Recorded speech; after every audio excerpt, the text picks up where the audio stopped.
And welcome back to Mobile Mornings on FM Talk 106.5. And right now it's time for another edition of Law 251 with Desi Tobias from Tobias and Comer Law. Good morning, Desi. Thanks for coming in. Good morning, Dalton. Good to see you. So, I was following the end of the college football season, just like I do every year, as I'm a big college football fan, really big sports fan in general. But I was studying the special teams even more closely in those final two, in the playoff semifinal and then the big national championship game, because I found out you have a nephew who is the long snapper, William Wagner. Is that right? William Tobias Wagner. William Wagner, long snapper for the national championship winning Michigan Wolverines, and that just had to be so great that your nephew was out there getting a ring, just like all these other guys.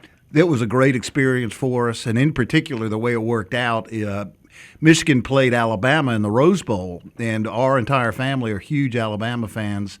In fact, William's parents met at Alabama. Their first game was an Alabama game, and he grew up being a Alabama fan. Mm-hmm. But he wanted to go into engineering. He thought Michigan was a good school, and it's been a great thing for him to be there. He's received his degree already, mechanical engineering, and he's still continuing to snap. But it was a really interesting experience. I've followed Michigan, but for them to be in the national football playoff or the college football playoff was amazing. That's awesome. And for them to work out to where they're playing Alabama in that semifinal, and you're all Bama fans, like you said, Bama grads, live and die, roll tide.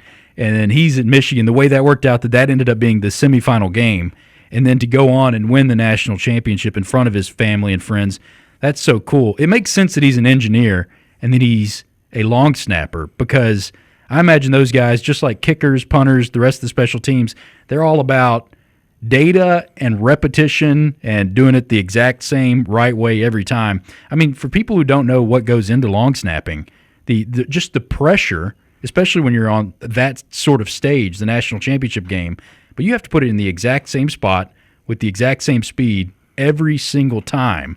And if you mess up, everyone knows. Yeah, that's true. And, interesting you mention that, because William, the Michigan press put out a release on him, and he talked about how things like coefficient of friction and the wind speed and things like that go into his consideration when he snaps. Yeah. And that is right about being a long snapper, is that when you do that job well, nobody really recognizes it. But when you mess up, they do. And before the Rose Bowl game, I put something out on Facebook that, hey, this is my nephew, and mentioned about the interesting aspect of that part of it. And of all times, the first time I think he ever missed a snap in like 400 snaps was during the Rose Bowl game, and it was a low snap that hit the dirt, and they missed the extra point. And the game goes down to tied 20-20. Mm-hmm. You wonder what would that point have done, but ultimately Michigan did prevail. And I went to, I was able to go to Houston, and it was such a great experience being there. The Michigan fans were crazy about it; that they hadn't been there in a long time. And I was in the player hotel visiting William. You'd see all of their stars like Blake Corum and things like that. Yeah, that were J.J. McCarthy, their quarterback. So it was all very interesting. And then to be there with him when he won, my sister, they got to go out on the field and see him. And then he came to see us right there by the stands where I was with the rest of his family. So it was a great experience. That's fantastic. And he'll go down as someone who was on a legendary national championship winning team.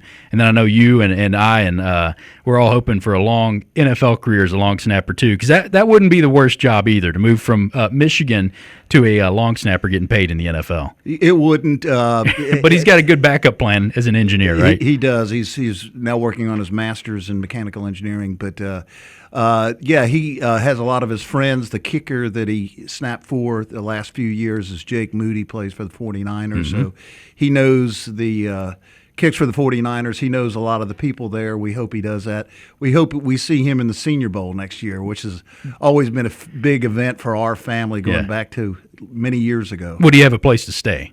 He certainly would. He certainly would. Has a lot of local support here for him being in the Senior Bowl. That's awesome. Well, talking with Desi Tobias from Tobias and Comer Law and Law 251 here. I did want to pick your brain some with Super Tuesday coming up. We've got primary races, and then that'll all lead into the general election in November. And I know a lot of people are paying attention to the elections that get the most press coverage, which is House. Some places have Senate races going on, but mostly we're looking at House races down here. But there are other very, very important local races that will be on these ballots when people show up on March 5th, and a lot of those have to deal with the court system in our particular neck of the woods, but our area and our state. All these different races for judgeships and other candidacies here. I wanted to kind of pick your brain on what some of these represent, some of these different races that are open. And why don't we start at the top? Chief Justice for State Supreme Court, for the Alabama Supreme Court. A couple candidates on the Republican primary side for that. That's the big job in the Supreme Court, right? Yes, it's a huge job, and the Chief Justice of the Supreme Court, they actually are the administrative head of the court system, which makes determinations about where money goes and things like that to the various circuits or counties throughout the state. They have certain roles in each case that's decided by the Supreme Court. It's a very important job. And, from the top all the way down to the bottom, there are candidates running for these positions. And there's not many contested races, but there are a few. And it's so important to get the proper candidate, to get the qualified candidate. And it's something that's difficult for, the average person out there to understand what it is that a judge does, what a lawyer does, and what somebody's qualifications may or may not be. And, and we can talk about what the other various races are and what the positions are. But, one thing I thought of, call a lawyer friend that ask them for some advice. Don't take it somebody's endorsement or not that you may or may not know. Ask somebody that you trust and you would rely on to say, who may be the best person, because it is so important to get the right people for these positions. Yeah, it is. And there's no politics as important as local politics, right? Because you're affected by those the most. Even though there may be more people talking about who's going to be president, that won't affect you as much as these local races in the short term and in the long term. And with these kinds of races, judicial races, you just don't know as much about the candidate because they're not in the news as often, or they're not trying to put themselves in the news as often. Usually judges aren't. You see Jerry Carl or Barry Moore or insert candidate here, they'll have a press release out every week saying they're doing this or doing that. But for some of these judicial races, you might have someone who is the most qualified and has been doing a great job for decades. But this is one of those where someone who's never been in a courtroom can jump into the race. I'm sure they have to have some kind of qualification.